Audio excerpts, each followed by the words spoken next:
Voilà plus de 8 mois que la vie de Pierre Palmade a basculé. Dans une interview accordée aux Parisiens le 26 septembre, le comédien a abordé sans détour les conséquences de l'accident qu'il a provoqué sur les routes de Seine-et-Marne le 10 février dernier, ainsi que son combat contre la toxicomanie. Je me rends compte que, la thérapie, est nécessaire parce que j'étais tombé très profond dans la drogue, dans la toxicomanie lourde, a confié l'ancien partenaire de scène de Michel Larocque.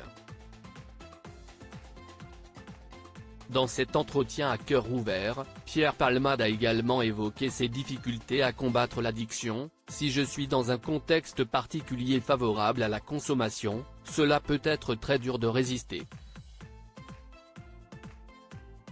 Voilà pourquoi il évite, en général, les bars et les établissements de nuit. Malgré une thérapie anti-drogue suivie à Bordeaux, Pierre Palmade a révélé qu'il avait rechuté en consommant des produits illicites lors d'une soirée en juin dernier. Le comédien est revenu sur les événements du 24 juin, qui l'ont conduit à reconsommer des substances illicites. J'étais seul à Bordeaux, j'étais sous le feu de tous les regards dans la rue, des invectives par les passants, s'est remémoré l'humoriste. En rentrant des narcotiques anonymes, je suis passé devant un bar gay, j'ai voulu y trouver du réconfort, des sourires, je suis entré.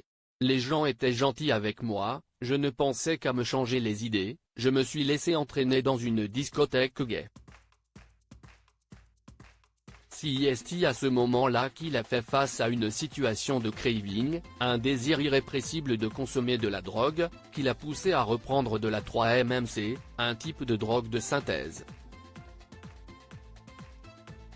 Supérieur à Pierre Palmade, Muriel Robin, Michel Larocque, Véronique Sanson.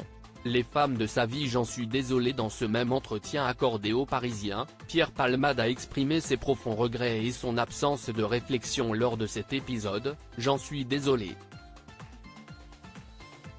Je n'ai pensé qu'à avoir quelques sourires, je ne suis pas allé chercher la drogue, je n'avais rien derrière la tête.